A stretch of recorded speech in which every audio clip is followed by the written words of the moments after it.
मध्य प्रदेश माध्यमिक शिक्षा मंडल की 10वीं और 12वीं के रिजल्ट मुख्यमंत्री डॉक्टर मोहन यादव ने मंगलवार को जारी कर दिए। 10वीं में सिंगरौली की प्रज्ञा जायसवाल ने 500 में 500 अंक प्राप्त किए और प्रदेश में टॉप किया। रीवा के आयुष द्विवेदी 499 अंक के साथ सेकंड और जबलपुर की शैलजा फातिमा 498 अंक के साथ थर्ड टॉपर रही। मेरिट में 212 स्टूडेंट्स हैं, इनमें 145 लड़कियां शामिल हैं। इस साल 9,53,000 छात्र छात्राओं ने परीक्षा दी थी। इनमें से 76.22% पास हुए, तो वहीं 12वीं में 74.48% छात्र सफल रहे। प्रियल द्विवेदी ने 500 में 492 नंबर से हासिल करते हुए प्रदेश में टॉप किया है, तो वहीं अमर पाटन की स्टूडेंट बताई जा रही है जिला स्तर पर 10वीं में नरसिंहपुर का रिजल्ट सबसे अच्छा रहा। यहाँ 92.73% छात्र सफल हुए, जबकि 89.83% उत्तीर्ण छात्रों के साथ मंडला जिला दूसरे स्थान पर रहा।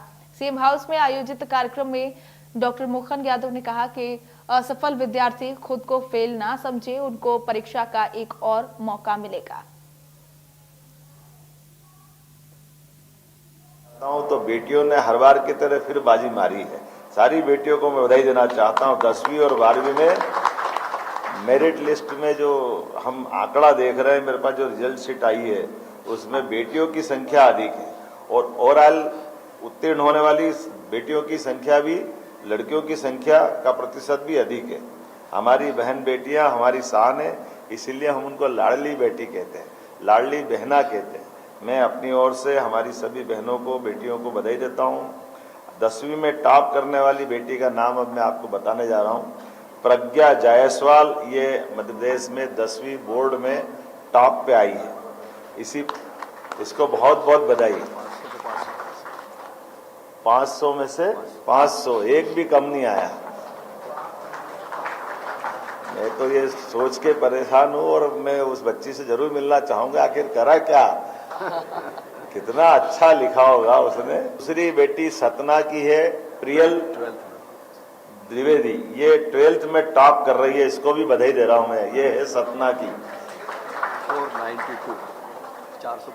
492 इसने नंबर लाए हैं, इसको बधाई देता हूं। इससे पहले मैं बात उन विद्यार्थियों की करूंगा जो किसी भी कारण से इस परीक्षा परिणाम के घोषित करने से उनको कोई असफलता मिले या वो अगर रुकते हैं, तो मैं उनको ये हिम्मत दिलाता हूं कि अभी आपके अवसर समाप्त तो नहीं हुए। अब से नई शिक्षा नीति 2020 के परिप्रेक्ष्य में, जैसे स्मिता जी ने बताया, आपको तुरंत ही दूसरी बार परीक्षा में बैठने का पुनः मौका मिल रहा है। और ये आपकी अब हो सकता है परीक्षा में कई बार ऐसी स्थिति बनती कि हमने सारे प्रयास किए, कभी कोई कारण से किसी कारण से भी असफल हो गए, तो कोई बात नहीं, दूसरी बार बैठ जाए। ये जो ईयरली एग्ज़ाम होती थी, इस ईयरली एग्ज़ाम का इस साल के बाद ये इतिहास बदलेगा कि अब साल में 2 बार, ताकि पूरा साल खराब ना हो। वैसे ये पद्धति हमारे यहाँ प्राचीन काल से तो लॉर्ड मेकाले के पास इसी प्रकार की पद्धति रही है, लेकिन कोई बात नहीं। यशस्वी प्रधानमंत्री के नेतृत्व में शिक्षा नीति 2020 स्कूल शिक्षा में भी अब जो प्रवेश कर रही है, उसमें ये सारे नवाचार भी जुड़ रहे हैं, जिनमें हमारे बच्चों के लिए अपनी खुद की 6 माह के अंदर ही दोबारा मौका देना, ये मैं विभाग को बधाई देना चाहूँगा। और ये खास करके हमारे लिए लंबी छलांग जब लगाने जाते तो 2 कदम पीछे आ करके लंबी छलांग का भी मौका मिलता है। मैं मान के चलता हूँ अगली बार आप डट जाएं, निश्चित रूप से अगली परीक्षा जब आप निकालें तो पास होंगे। मैं आप सबको शुभकामना देता हूँ और परिवार वालों को भी हिम्मत दिलाता हूँ कि वो अपने बच्चों के तो इसी खबर